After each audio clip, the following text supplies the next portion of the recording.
आज हम some important commercially alcohols के बारे में डिस्कस करेंगे कि व्यापार के पर्पज से जो अल्कोहल्स जो है बड़ी ज्यादा इस्तेमाल होती है, उनका आप लोगों ने उनकी प्रेपरेशन, उनके यूजेस और उनकी प्रॉपर्टीज वगैरह देखनी है।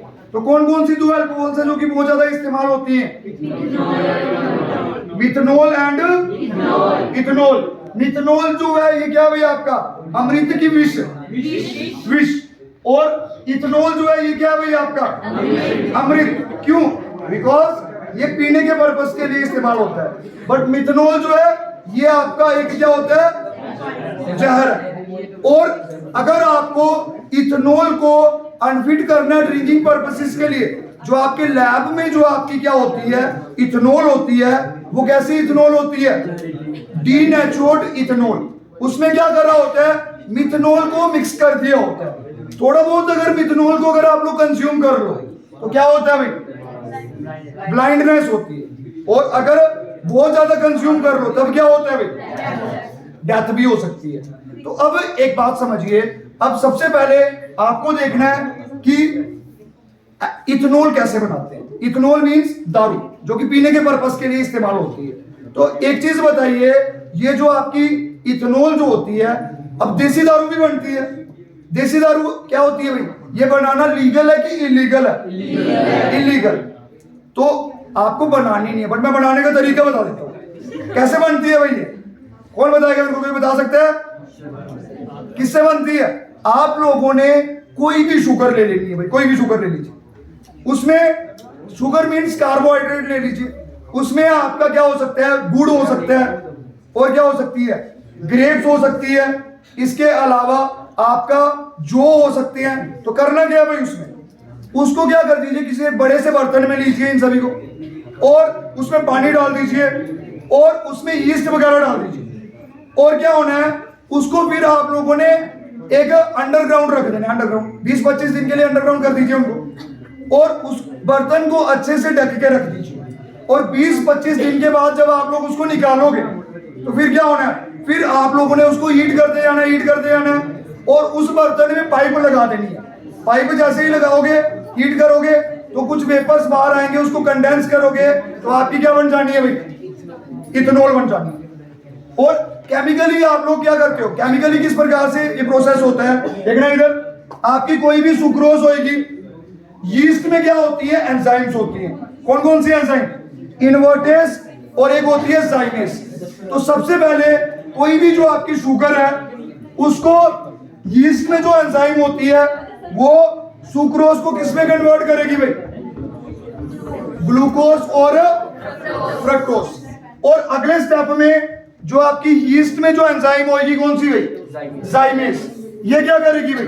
देखिए, अब ये जाइमेस क्या करेगी? मैंने बोला ना बर्तन को ढक के रख देना है। ऑक्सीजन की प्रेजेंस तो ही नहीं है, उधर क्या होगा? एनारोबिक प्रोसेस होएगा, मतलब ऑक्सीजन की प्रेजेंस ही नहीं होगी। तो आपका ये जो ग्लूकोज जो है किसमें कन्वर्ट हो जाएगा भाई? इथनॉल एंड कार्बन डाइऑक्साइड, ठीक है ना। और उसके बाद ये आपकी इथनॉल बन चुकी है। अब इसके यूजेस कहां कहां पे होते हैं? देखिए, इसका बॉइलिंग पॉइंट बहुत ही कम होता है, 315 केल्विन। तो ये आसानी से क्या बन जाते हैं? इसके वेपर्स बन जाएंगे। तो 50 डिग्री से कम इसका बॉइलिंग पॉइंट हो गया। और इसके अलावा बहुत सारी चीजें इससे बनती हैं। ऐसा ये कफ सिरप्स में इस्तेमाल होता है आपका इथनॉल, और इसके अलावा आपका पेट्रोल में इसका इस्तेमाल होता है आजकल इथनॉल का। इसके अलावा बेवरेज इंडस्ट्री में इसका इस्तेमाल होता है। जो अल्कोहल की जो इंडस्ट्री है उसमें क्या क्या बनता है भाई? बेवरेज इंडस्ट्री में क्या क्या बनता है? बियर हो सकती है, और क्या हो सकता है? वाइन, विस्की, वोडका, रम, टकीला। तो ऐसी और भी बहुत सारी चीजें होती हैं, वो सारी बन सकती हैं। एक चीज बताइए, सबसे ज्यादा अल्कोहल किसमें होती है? बियर में, विस्की में, रम में, किसमें भाई? रम में। लगभग कितनी प्रतिशत अल्कोहल होगी भाई? लगभग 40-50% के करीब, ठीक है ना। और इसके अलावा एज अ एंटी फ्रीज भी इस्तेमाल होती है। अभी जो आपकी बियर होती है, बियर में कितनी प्रतिशत अल्कोहल है भाई? 5 से 8%, है ना। अब मेरे को बताइए, 100% अगर अल्कोहल हो, वो एज अ बेवरेज इस्तेमाल ही होती है, तो 100% अल्कोहल की इसमें होती है, उसको क्या बोलते हो? Absolute alcohol. और 95% अल्कोहल हो जाए और क्या हो जाए? 5% पानी हो जाए, तो वो क्या होता है भाई?